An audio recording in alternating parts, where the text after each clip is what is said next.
नमस्कार, स्वागत है आप सभी का एक और नई वीडियो में। अगर आप एक्सेल की फाइल को पीडीएफ में कन्वर्ट करना चाहते हैं, अगर आप एक्सेल की फाइल को पीडीएफ में सेव करना चाहते हैं तो ये वीडियो आपके लिए है। दरअसल आप में से काफ़ी सारे लोग ऐसे हैं जिन्हें बिल्कुल भी नहीं पता है कि एक्सेल की फाइल को पीडीएफ में कैसे सेव करते हैं, एक्सेल की फाइल का पीडीएफ कैसे बनाते हैं। तो खास करके ये वीडियो उन लोगों के लिए है। एक्सेल की फाइल को पीडीएफ में सेव करने के लिए सबसे पहले आपको एक्सेल की उस फाइल को ओपन कर लेना है जिसे आप पीडीएफ बनाना चाहते हो। एग्जाम्पल में आप ये डेटा देख सकते हो, एम्प्लॉयज के डेटा के नाम से हमने एक छोटा सा ये डेटा बनाया है। इसी डेटा को मैं आपको पीडीएफ में सेव करके दिखाने वाला हूँ। इसी तरह से आपने जो भी एक्सेल के अंदर डेटा बनाया है जिसे आप पीडीएफ में सेव करना चाहते हो, उस डेटा को ओपन कर लीजिएगा। एक्सेल की फाइल को पीडीएफ बनाने से पहले, पीडीएफ में सेव करने से पहले आपको एक्सेल के अंदर जो पेज की सेटिंग है उसे जरूर कर लेना है। अगर आप बिना पेज की सेटिंग किए ही इसका पीडीएफ बना देते हो तो हो सकता है कि आपका डेटा जो है वो उस पीडीएफ के अंदर कट करके आए, मतलब कि पूरा डेटा ना आए। तो आपको क्या काम करना है, पीडीएफ बनाना तो हम लोग सीखेंगे ही, लेकिन उससे पहले आपको पेज की सेटिंग कर लेनी है। कुछ इंपॉर्टेंट सेटिंग होती है, उसे भी ध्यान दीजिए। जो भी आपका डेटा है उसे ओपन करने के बाद आपको सबसे पहले पेज लेआउट पर क्लिक करना है और यहाँ पर साइज पर क्लिक करना है और ऊपर की साइड में आपको A4 साइज का पेपर दिखाई देगा। इस पेपर को सिलेक्ट कर लेना है। A4 साइज पेपर को जैसे ही आप सिलेक्ट करोगे तो एक्सेल की सीट के अंदर इस तरह से डॉट डॉट लाइन करके आ जाएगा। ये डॉट डॉट लाइन ये बताती है कि इस डॉट लाइन के अंदर अंदर अगर आप डेटा को फिट करते हो तो वो A4 साइज पेपर पर सेट हो जाएगा। कभी कभी क्या होगा कि ये जो डॉट लाइन है वो अंदर भी आ सकती है, दूर भी जा सकती है। जैसे कि मैं आपको एग्जांपल दिखा देता हूँ। थोड़ा सा साइज बढ़ाने के बाद आप देख सकते हो डॉट डॉट लाइन यहाँ पर आ गई है।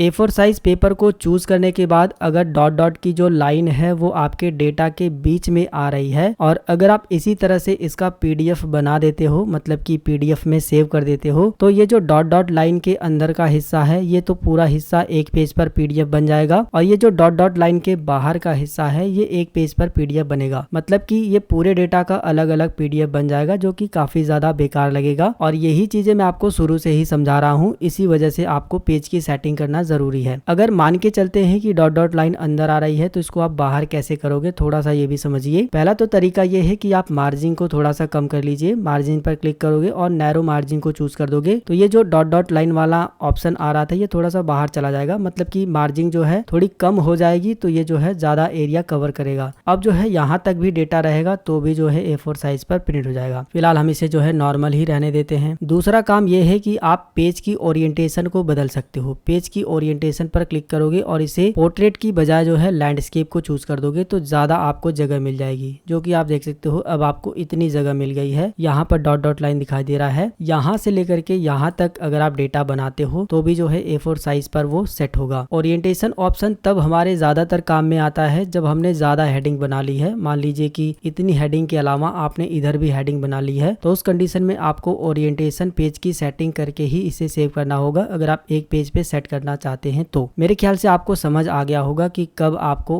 लैंडस्केप करना है। वैसे अगर आपका डेटा जो है पोर्ट्रेट में ही आ जा रहा है खड़े पेज में, तो आप पोर्ट्रेट की सेटिंग ही रहने देंगे। फिलहाल हम जो है सारी चीजों को Ctrl+Z कर देते हैं क्योंकि हमारा जो डेटा है वो A4 साइज पर पोर्ट्रेट पेज पर और इस वाले मार्जिन के हिसाब से जो है सेट है। बाकी अगर आपका डेटा सेट नहीं है तो आप जो है यहाँ से ओरिएंटेशन चेंज कर सकते हो, यहाँ से मार्जिन वगैरह कम या ज्यादा कर सकते हो। मेरे ख्याल से पेज की सेटिंग करना आपको अच्छी तरह से आ गया होगा। अब इसको पीडीएफ बनाने से पहले एक बार प्रिंट प्रीव्यू जरूर चेक कर लीजिएगा कि कितना किधर मार्जिन छूट रहा है। तो उस कंडीशन में आपको क्या काम करना है, फाइल पर क्लिक करना है। यहाँ पर देखिए फाइल का ऑप्शन है, इस पर क्लिक करिए और यहाँ पर आपको प्रिंट का ऑप्शन दिखाई देगा, इस पर क्लिक करिएगा तो आपके सामने जो है प्रिंट प्रीव्यू दिखाई देगा। अभी आप देख सकते हो इस साइड में और इस साइड में थोड़ा कम मार्जिन है, लेकिन इस साइड में ज्यादा है और इस साइड में भी ज्यादा है। और ऐसे ही अगर आप पीडीएफ बना देते हो तो बिल्कुल ऐसे ही सेव हो जाएगा, जो कि अनप्रोफेशनल लग रहा है, मतलब कि अच्छा नहीं लगेगा। आपको जो है इसे बिल्कुल सेंटर में करना है, ऊपर से नीचे से दाएं से बाएं से सब जगह से जो है बिल्कुल सेंटर में रहे। तो आपको जो है प्रिंट प्रीव्यू एक बार जरूर चेक कर लेना है। और प्रिंट प्रीव्यू जो है आप कीबोर्ड में F2 बटन भी दबा दोगे ना तो भी जो है प्रिंट प्रीव्यू आपके सामने ओपन हो जाता है। इस डेटा को इस पेज के बिल्कुल सेंटर में करने के लिए आपको इसी प्रिंट प्रीव्यू को ओपन करने के बाद नीचे की साइड में पेज सेटअप का ऑप्शन दिखाई देगा, इस पर क्लिक करना है। जैसे ही आप इस पर क्लिक करोगे तो मार्जिन का ऑप्शन दिखाई देगा, इस पर क्लिक करना है और यहाँ पर आपको जो है सेंटर ऑन पेज का ऑप्शन दिखाई देगा। इसके अंदर हॉरिजॉन्टली और वर्टिकली दोनों ऑप्शन पर आपको टिक लगा देना है और यहाँ पर आप देख सकते हो प्रीव्यू भी दिखाई दे रहा है, बिल्कुल सेंटर में आपका डेटा रहेगा। ओके पर क्लिक करते ही अब आप देख सकते हो डेटा जो है बिल्कुल सेंटर में आ चुका है, ऊपर नीचे दाएं बाएं हर तरह से जो है बिल्कुल सेंटर में है। ये काम आपको यहाँ से जरूर करना है। बाकी ये काम जो है आप यहाँ से भी कर सकते हो। मार्जिन पर क्लिक करोगे, कस्टम मार्जिन पर क्लिक करोगे तो देखिए यहाँ पर भी ये चीजें ऑप्शन आ रहा है, ठीक है, कस्टम मार्जिन पर क्लिक करने के बाद, और यहाँ से प्रिंट प्रीव्यू भी चेक कर सकते हो। तो इतना काम करने के बाद जो है अब आप रेडी हो इस फाइल को पीडीएफ में बनाने के लिए। एक्सेल की किसी भी फाइल को पीडीएफ बनाना बहुत आसान है, बस आपको इसे पीडीएफ में सेव करना होता है। और पीडीएफ में सेव करने के लिए ऊपर की साइड में आपको फाइल पर क्लिक करना है और यहाँ पर सेव एज का ऑप्शन दिखाई देगा, इस पर क्लिक करना है। इसके बाद आपको ब्राउज पर क्लिक करना है। इसके बाद आपके सामने सेव करने का डायलॉग बॉक्स आ जाएगा। आपसे जो है फाइल का नाम पूछा गया है, तो जिस भी नाम से आप इस पीडीएफ फाइल को सेव करना चाहते हो वो नाम यहाँ पर टाइप करोगे। इस फाइल को हम एम्प्लॉइज रिपोर्ट के नाम से सेव करने वाले हैं। बाकी आप जिस भी नाम से सेव करना चाहते हो वो नाम यहाँ पर टाइप करोगे। इसके बाद सेव एज अ टाइप पर आपको क्लिक करना है और सबसे नीचे की साइड में आपको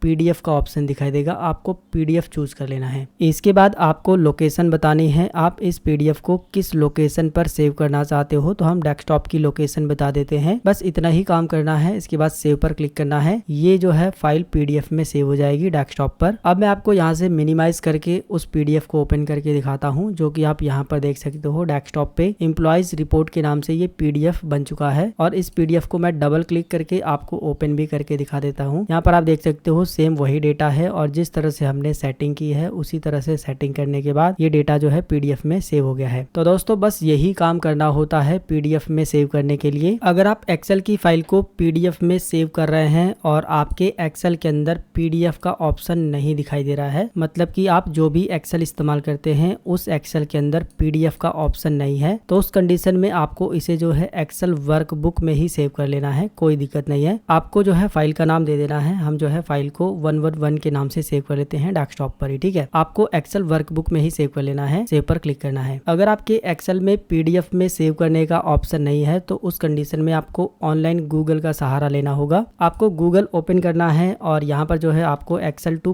पीडीएफ लिख करके सर्च करना है। इसके बाद बहुत सारी वेबसाइट मिलेगी, आप किसी भी वेबसाइट को यूज कर सकते हो, कोई दिक्कत नहीं है। वेबसाइट को ओपन करने के बाद सिलेक्ट एक्सेल फाइल पर क्लिक करना है। जिस भी लोकेशन पर आपने एक्सेल की फाइल को रखा है उस फाइल को सिलेक्ट करना है। जैसे कि 11 नाम से हमने सेव किया था, उसको सिलेक्ट कर लेंगे, ओपन पर क्लिक करेंगे, फाइल यहाँ पर आ जाएगी। कन्वर्ट टू पीडीएफ पर क्लिक करेंगे, थोड़ा सा बस प्रोसेस चलेगा। इसके बाद जो है ऑटोमेटिक पीडीएफ में कन्वर्ट हो जाएगा। डाउनलोड पीडीएफ पर क्लिक करेंगे, ये देख सकते हो पीडीएफ में डाउनलोड हो गया है। मैं आपको ओपन करके दिखा देता हूँ, ये वही फाइल है। तो इस तरह से भी आप पीडीएफ में कन्वर्ट कर सकते हो। बाकी अगर आपके पास एक्सेल का नया वर्जन है तो उसमें आपको डेफिनेटली पीडीएफ में कन्वर्ट करने का या फिर कहें पीडीएफ में सेव करने का ऑप्शन मिल जाएगा। तो दोस्तों इस तरह से आप एक्सेल की फाइल को पीडीएफ में कन्वर्ट कर सकते हो, पीडीएफ में सेव कर सकते हो। अगर आपको ये वीडियो पसंद आया तो वीडियो को लाइक शेयर सब्सक्राइब करिए। अगर आपके मन में कोई और सवाल है तो इस वीडियो के नीचे कमेंट करिए। जय हिंद, वंदे मातरम।